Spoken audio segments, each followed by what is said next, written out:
So ayan guys, nag-harvest kami ng saging.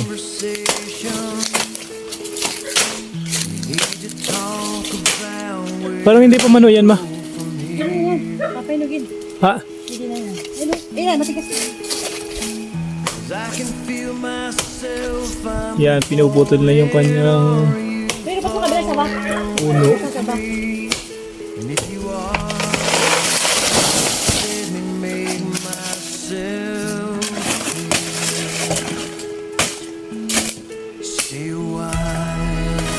Matigas na ba yan?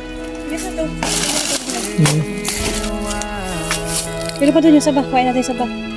Balikan na natin yan dyan. Ha? Madalhin ko na. Ang tawag dyan ay tordang puti. Ano ba matordang puti? May buto pag iba. Yan. Mura pa yung ano na yun, no? Hindi pa siya masyadong matigas kaya bawal pa siya kuhain. Saka yun ba? Ito ka dali ko na sa sabak.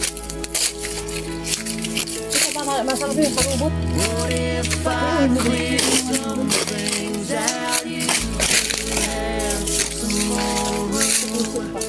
Ayun na kayo. Hindi ba kami sa bak? Hindi, laki ba yan? Ang haba ako. Kuhain na yan? Hindi, yung kabila. Yun, ang dami yan. Laking bubig. Di ba dapat? Pwede pa na. Ito pa ba? Ito pa yun. Ito pa ba?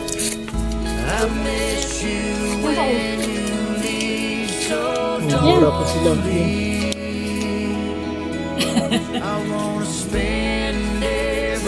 Marami pa doon. Tayo naman.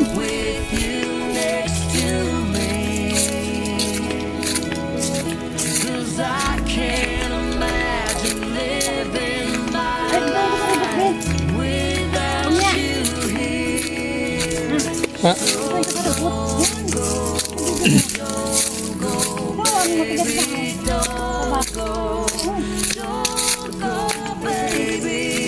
Parang buti ko mamaya, ha? Ito, sabay ang sarap. Yan yung pinagkakalipingan ni mama dito. Magtabas-tabas. Yan. Ayun na kasi ako pagtindahin ni Nini eh. Tsaka ni Insan. Nandito na lang siya sa bukid namin na taga-alaga na ng baboy.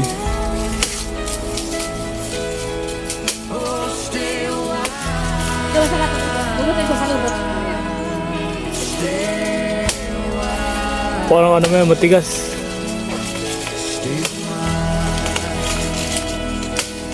Ang taas yata nung ano nyo. Uy! Yan, kadang taman.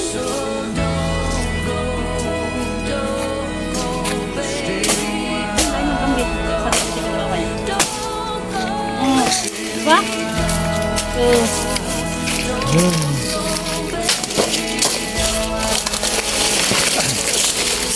Yan, iba yung pagkasaging niya ano saba. Tapos, ito naman na ito ang puti.